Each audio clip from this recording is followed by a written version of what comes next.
본문의 말씀을 통해서 유명하지 않는 이들의 믿음 이야기 기도원 세 번째 말씀으로 함께 나누려고 합니다. 어느 빵집을 가면은 여러분 빵을 좋아하시는지 모르겠네요.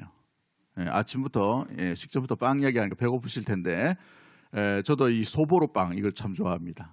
안에 뭘 들어가 있는 거이죠.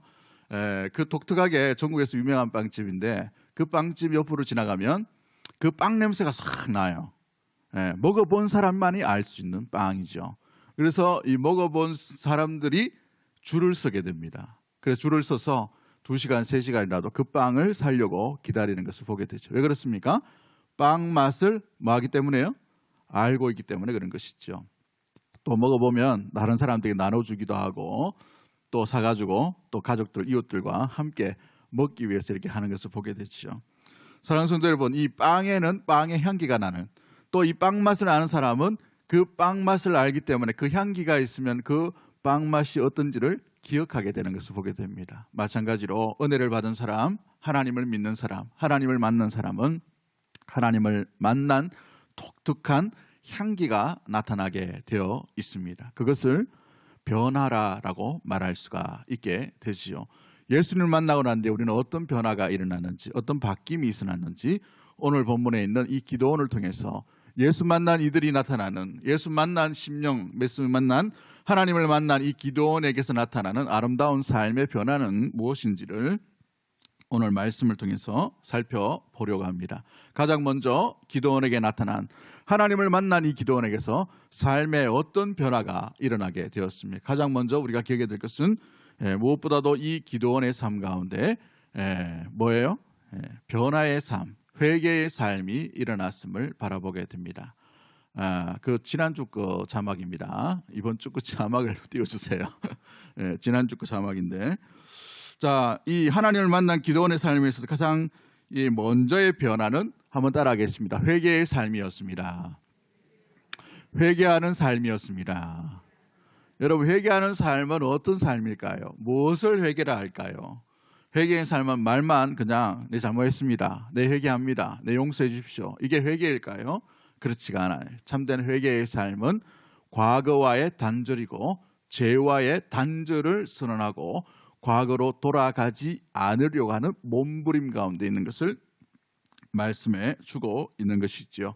오늘 우리가 읽지 않았지만 사사기 6장 25절 말씀 우리 한번 볼까요? 25절 말씀, 이 기도원에게서는 어떤 회개의 변화와 삶이 일어났습니까? 사사기 6장 25절 말씀 우리 한번 읽어보면 어떻게 되어 있나요? 같이 한번 봅니다. 시작. 그날 밤에 여호와께서 기드온에게 이르시되 내 아버지에게 있는 수소 곧 7년 된 둘째 수소를 끌어오고 내 아버지에게 있는 바알의 제단을 헐며 그 곁에 아세라 상을 찍고. 아멘. 뭐라고 되어 있습니까? 하나님께서 하나님을 만난 기드온이에요. 그래서 큰 용사여라는 놀라운 일들, 놀라운 은혜를 경험하게 되었어요. 그 가운데에서 이 하나님께서 이 기드온에게 뭐려고 하시죠? 너희 아버지 집에 있는 뭘 찍어버리라고?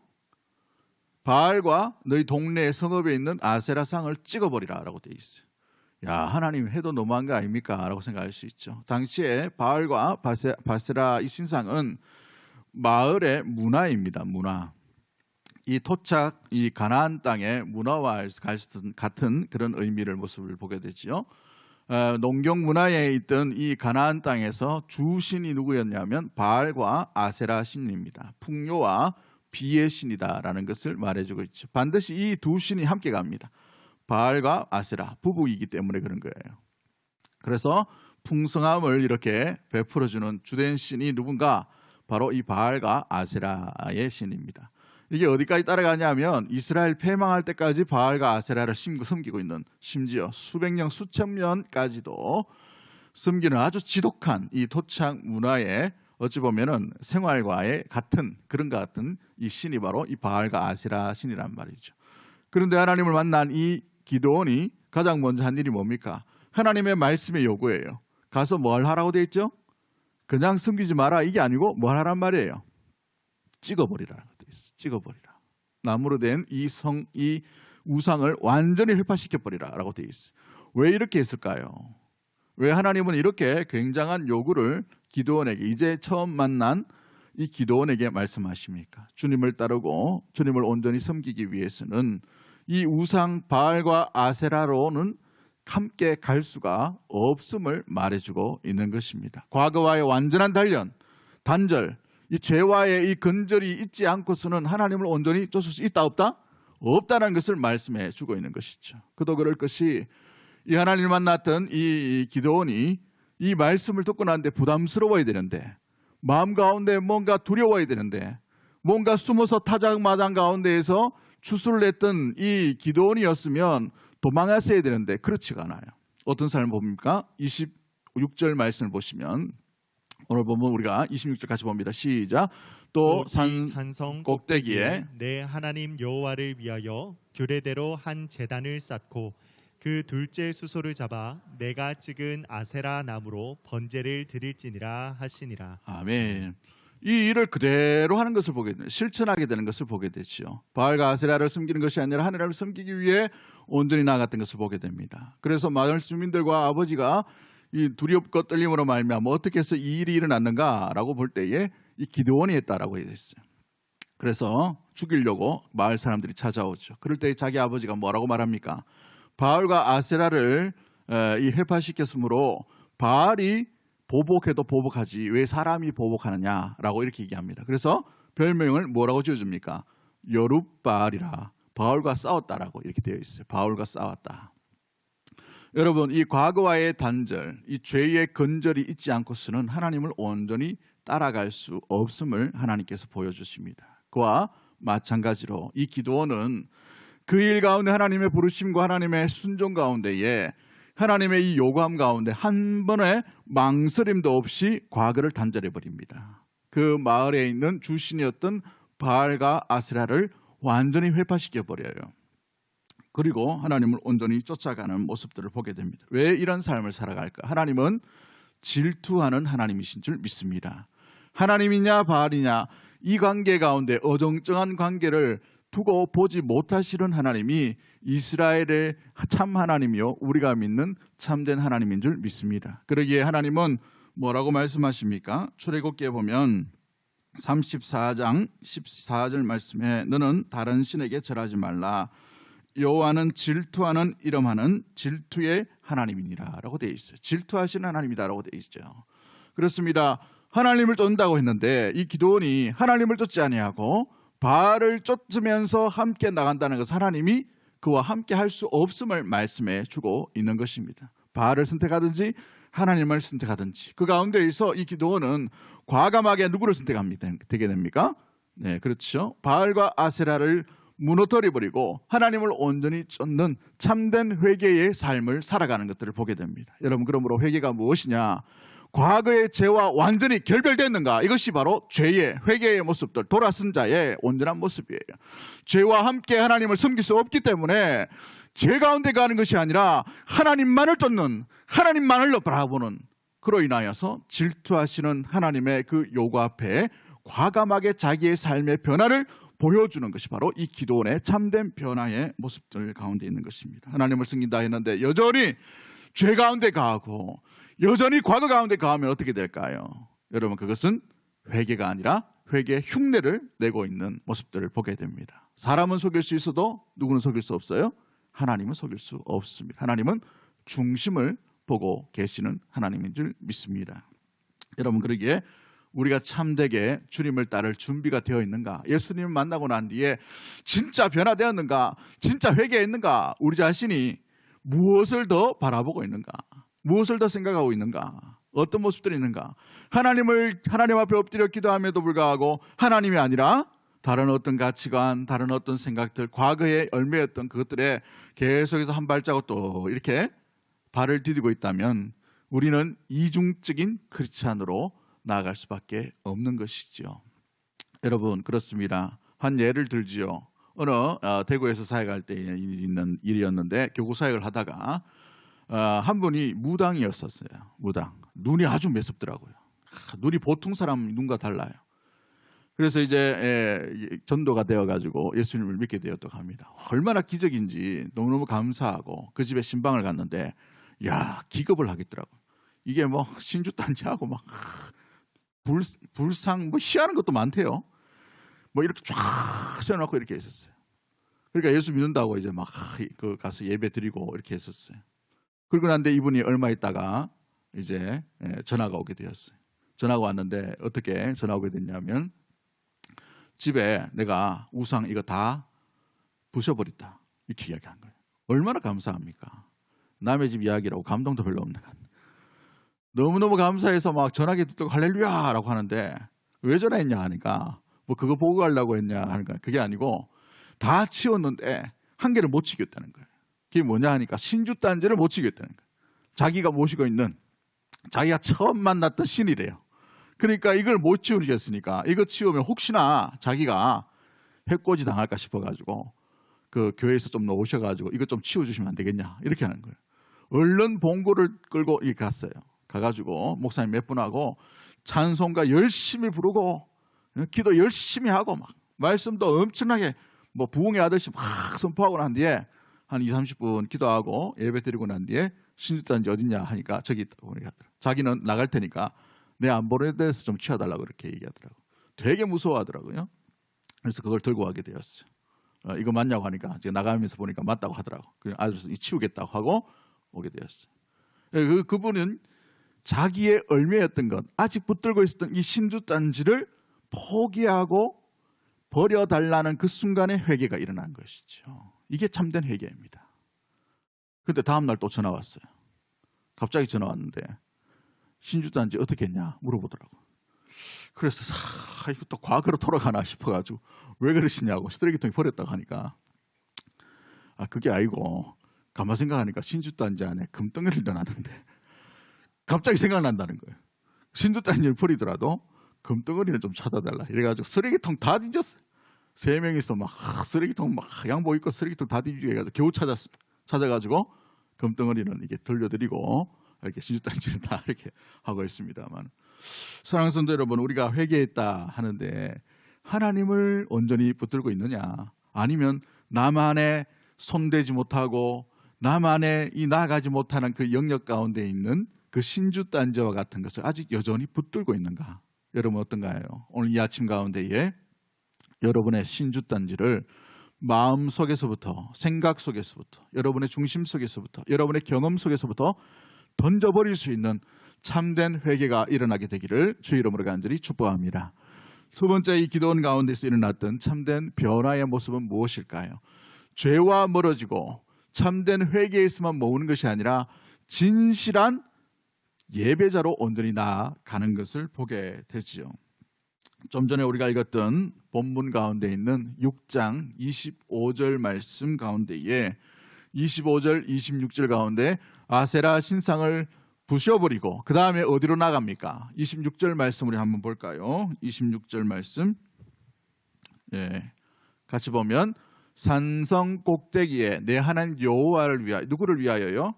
여호와를 위하여 규례대로 한 제단을 쌓아라 하려 되어 있어요. 하나님의 요구이죠. 그 요구 앞에 28절 말씀 가운데 보면 제단을 쌓고 하나님 앞에 경배하는 이 기도원의 모습이 담겨 있는 것을 보게 됩니다. 또 여기서 머무는 것이 아니라 이 기도원은 하나님을 만나고 참된 변화가 일어나고 난 뒤에 계속해서 무엇으로 나아가느냐면 예배 드리는 예배자의 인생으로 살아가는 것을 보게 됩니다. 또 6장 24절 말씀 가운데도 보면 하나님을 만난 가운데에서 기도원이 여호와를 위하여 거기서 무엇을 쌓았다라고 되어 있어요. 제단을 쌓았다. 이 제단의 이름이 뭡니까? 여호와의 샬롬, 여호와께서는 평강의 하나님이시다. 하나님을 만난 뒤에도 내가 죽지 아니하였다라고 이렇게 말씀을 선포하고 그 제단 이름을 여호와 샬롬이라고 이렇게 짓고 있는 것을 보게 되지요. 미디안인들의 이 군대 가운데에서 하나님의 명령을 갖고 그 밤에 이 미디안 진영으로 나아가게 됩니다. 아무튼 이 기도원이 미디안의 이 군대 진영으로 올라가라라는 사인을 듣게 됩니다. 사인을 듣고 하나님의 명령을 듣고 나아가게 되죠. 그 나아가는 명령 가운데서 하나님의 음성을 미디안의 군대에 있는 군사들의 입을 통해서 듣게 되죠. 보리떡 한 덩이가 들어와서 어떻게 합니까? 온 진영을 불사르게 됩니다. 뒤덮어버리는 일들이 일어나게 되죠. 그 꿈의 해석을 뭐라고 얘기합니까? 이는 기도원의 칼이라라고 이렇게 분명한 해석과 해몽을 이야기해 주게 됩니다. 그로 말미암아 기도원이 듣게 되죠. 그래서 오늘 본문이 시작합니다. 15절 말씀 우리 한번 볼까요? 15절 말씀 같이 봅니다. 7장 15절입니다. 시작. 기도원이 그 꿈과 해몽하는 말을 듣고 경배하며 이스라엘 진영으로 돌아와 이르되 일어나라, 여호와께서 미디안과 그 모든 진영을 너희 손에 넘겨 주셨느니라 하고. 아멘. 하나님께서 일하심을 보게 됩니다. 그로 말미암아서 이 기도원이 취했던 행동이 뭡니까? 그곳에서 하나님을 어떻게 했다고 되어 있어요? 뭐 했다고요? 듣자 말자? 그 단어가 있잖아요. 뭐 했다고 되어 있어요? 말을 듣고 경배했다라고 되어 있어요. 경배했다. 짧은 단어지만 그 찰나의 순간 듣고 하나님 앞에 온전함으로 경배 드리는 것을 보게 되죠. 우리는 회개했다라는 것이 어디에서 드러나는가? 참되게 예배하는 자의 삶의 모습으로 참된 회개가 이어져 가게 되는 것을 보게 됩니다. 하나님을 만나고 난 뒤에 우리의 변화가 어디에서 일어나는가를 보면 회개했는가? 참되게 예배했는가? 진실하게 주님 앞에 나아가고 있는가? 이걸 통해서 우리는 알 수가 있는 것이죠. 사랑하는 성도 여러분, 그렇습니다. 하나님을 섬기는 자라, 하나님을 믿는 자는 하나님을 섬기는 자리로 날마다 나아가야 될 줄 믿습니다. 마음 가운데도 마찬가지로 찰나의 순간에 우리가 무엇을 계획해야 됩니까? 하나님을 섬기는, 하나님께 경배하는 마음의 자세를 날마다 취하는 모습으로 온전히 나아가게 되는 것이죠. 그 자리를 소중하게 여깁니다. 그 순간을 귀하게 여긴다는 거예요. 이 무더위와 태풍 오늘 온다 하는데 이렇게 주의 몸된 교회 예배를 사모하고 위에 나온 모든 심령들 위에도 마찬가지인 것이죠. 사랑하는 성도 여러분, 때를 얻든지 못 얻든지 우리가 주의 이 무엇보다도 예배드림의 자리, 경배하는 자리, 여러분의 가정 속에서도 마찬가지고 일터 속에서도 마찬가지지만 주님을 경배하는 이 순간과 이 마음을 결코 놓치지 않는 믿음의 온전한 변화가 저와 여러분 가운데 일어나게 되기를 주의 이름으로 간절히 축복합니다. 성도는 무엇으로 살아가는가? 예배드림으로 살아가게 됩니다. 예배드림 가운데 주님을 더 온전히 만나게 되고, 예배드림 가운데 우리는 결단하게 되고, 예배드림 가운데 우리는 주의 평안을 느끼게 되고, 예배드림 가운데 주의 인재하심 가운데에서 우리는 주의 말씀의 확실함을 붙들고 세상 가운데 담대하게 나아갈 수 있기 때문에 그런 것이죠. 그 예배의 자리에 어떤 일이 일어납니까? 6장 33절과 34절 말씀을 보시면 그 예배드림의 그 현장 가운데에서 어떤 일이 일어납니까? 그때에라고 되어 있어요. 그때에. 그때가 언제냐면 하나님 앞에 온전하게 이 25절, 26절 가운데 예배드렸던 기도원 가운데에 그때에라고 되어 있어요. 미디안이 골짜기에 13만 5천 명이나 쳐들어오게 됩니다. 위기죠. 그런데 그때가 어떤 때이냐? 한번 우리 34절 말씀 볼까요? 여호와의 영이 기도원에게 임하시니. 할렐루야. 어떨 때 임합니까? 예배드림의 현장 가운데 위기가 와요. 위기가 없을 수는 없죠. 막힘이 없을 수는 없습니다. 그러나 예배드림의 그 현장 가운데 누가 찾아오십니까? 사역의 영이신 성령께서 찾아오시죠. 못하기 위해서요? 감당시킬 수 있도록 권능으로 허락해 주시는 줄 믿습니다. 사도행전 1장 8절 말씀에 우리 예수님께서 부탁하신 말씀이 무엇입니까? 무엇이 임하면? 성령이 임하면 너희가 무엇을 받는다라고 되어 있어요? 권능을 받는다라고. 이 권능이 뭡니까? 주의 일, 주의 사역, 주께서 부탁하신 이 복음의 사역들을 너희가 하는 것이 아니라 성령이 임하시고 권능, 올마이티 그 하나님의 놀라운 전능하심의 힘, 능력을 경험하고 간직하고 붙들고 함께 해야만 세상 가운데 온 유대와 사마리아와 땅끝까지 이르러 내 증인이 될 수가 있는 거예요. 내 증인이 되어서 하나님의 놀라운 이 복음을 증거하고 선교 사역을 하고 전도의 사역들을 하고 우리가 출발하는 게 아니고 무엇이 임해야 됩니까? 성령이 임하셔야 돼요. 성령이. 권능을 입으려면 성령께서 나타나셔가지고 그 성령으로 말미암아 충분하게 이 일들을 감당하게 하셔야 되는 거예요. 할렐루야. 여러분, 거기에 교회가 사역의 플랜, 계획 이걸 암만이 세워도 성령이 함께 하시지 못하면 할 수가 없어요. 감당할 수도 없어요. 설거지하는 그 일도 성령께서 우리에게 감당할 수 있는 힘을 주셔야만 일 설거지가 즐거울 수 있고 기쁠 수 있고 감사할 수 있고 보람 있게 되는 거예요. 예배드림도 마찬가지예요. 청소하는 것도 마찬가지입니다. 봉사하는 것도 마찬가지예요. 선교와 여러 가지 전도와 구제와 할 수 있는 것이 뭐냐? 내 힘 가지고 하다 보니 힘 빠져버린 거예요. 내 힘 가지고 하다 보니 마음 가운데 마음이 상하는 거예요. 내 힘 가지고 하다 보니 섭섭한 거예요. 그러나 성령의 권능을 힘입고 나가면 감당할 수 있게 되는 것입니다. 이게 원리요 원칙인 것이죠. 그 자리가 어떤 자리입니까? 바로 예배의 자리인 거예요. 할렐루야. 우리가 생활 가운데 예배 드림도 마찬가지죠. 생활 가운데 드리는 그 예배의 순간 가운데도 성령께서 함께 하실 때에 우리는 또 이 일주일 가운데에 이 한 달 가운데에 우리 남은 생애 가운데에 충분하게 주의 말씀 붙들고 온전히 주와 함께 동행하려고 하는 몸부림이 주의 권능을 힘입기 때문에 감당할 수 있게 되는 것이죠. 할렐루야. 우리가 인내할 수 있는 이유도 마찬가지죠. 나는 좀 오래 참습니다. 아니에요. 우리 오늘 참을 수 있는 사람이 아니죠. 나는 오래 참기 때문에 뭐 찜질방 뜨거운 물 속에 탁 들어가면 오래 있습니다. 이게 인내가 아닙니다, 여러분. 고난과 어려움과 상함과 찢어짐과 아픔 그 가운데도 한결같이 주만 바라보고 묵묵히 걸어가는 이것이 바로 인내인 것이죠. 그 인내를 여러분 우리가 아무리 능력이 많고 마음이 착하고 진실하고 도덕적이라 하더라도 그걸 우리가 감당할 수 있는 것은 아닙니다. 성령이 임하셔야 되는 거예요.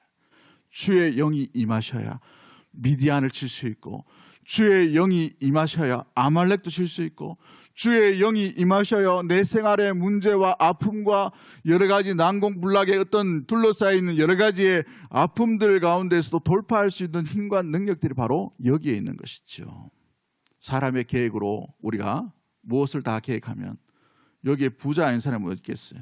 고난 없는 사람이 누가 있겠습니까? 고난을 다 없게 탄탄대로로 온전히 다 살아갈 수 있겠죠.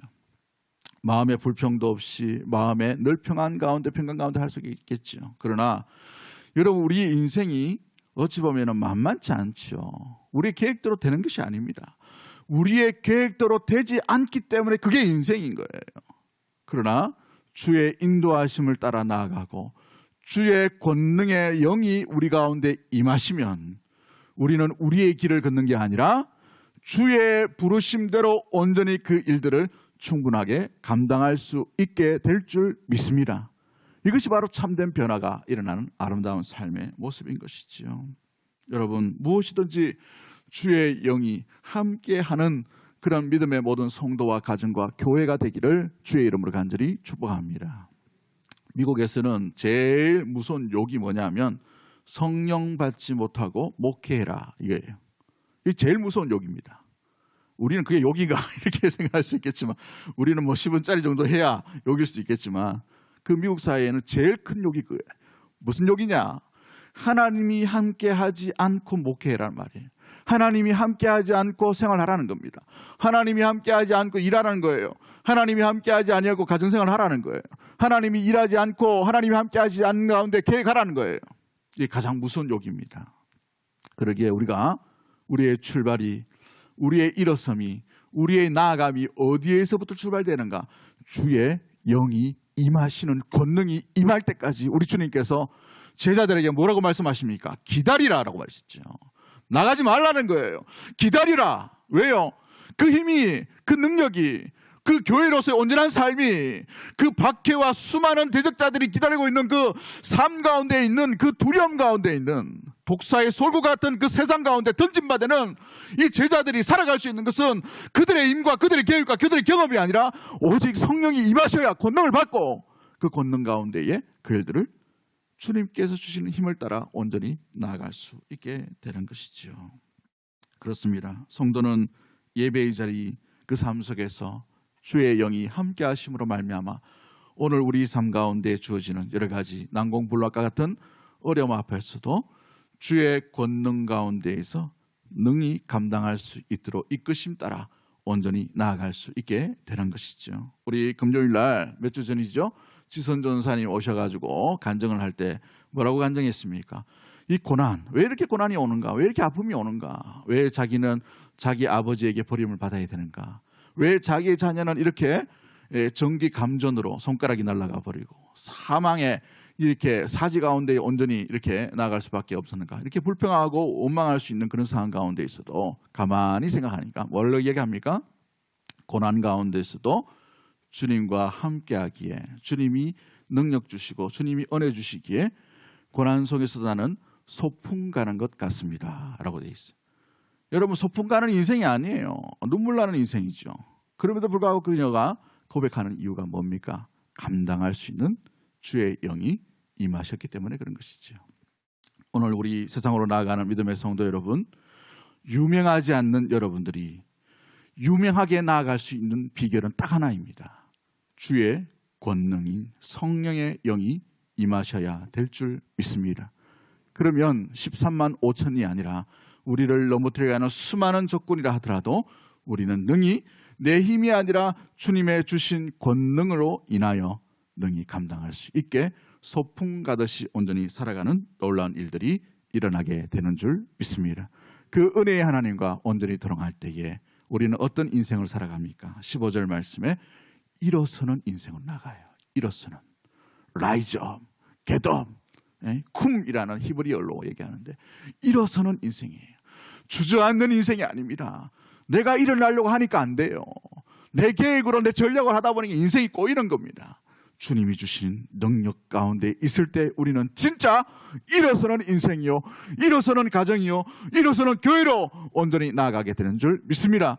주의 인도함을 따라 온전히 살아가는 믿음의 모든 가족들 되기를 주의 이름으로 간절히 축복합니다. 우리 이 시간 한번 합심해서 한번 기도할까요? 기도할 때에 주님, 내 힘이 아니라 주의 영으로 우리가 사로잡힘 되게 하여 주시고, 내 생각과 내 계획과 내 전략이 아니라 주의 영이 임하심으로 말미암아 나를 이끄신 대로 내가 주의 말씀과 명령에 한치도 즉각적인 온전한 순종으로 나아갈 수 있도록 과거의 얼매인 삶이 아니라 과거를 떨쳐버리고 참되게 회개하는 자로 진실하게 아름답게 온전히 주님이 찾는 예배자가 될 수 있도록 주님 인도하여 주시고, 그 예배의 현장 가운데에 주의 영이 임하심으로 그 영을 힘입어서 그 성령과 함께 주의 부르시고 보내시는 일터와 가정과 산업 가운데 있어 온전히 주의 영으로 감당하고 능히 감당하고 이기며 견디며 그 가운데에서 주와 동행할 수 있는 우리의 삶이 될 수 있도록 도와달라고 그런 마음을 가지고 주신 말씀 생각하며 주여 함을 외치고 동성으로 합심해서 한번 기도하도록 하겠습니다. 주여,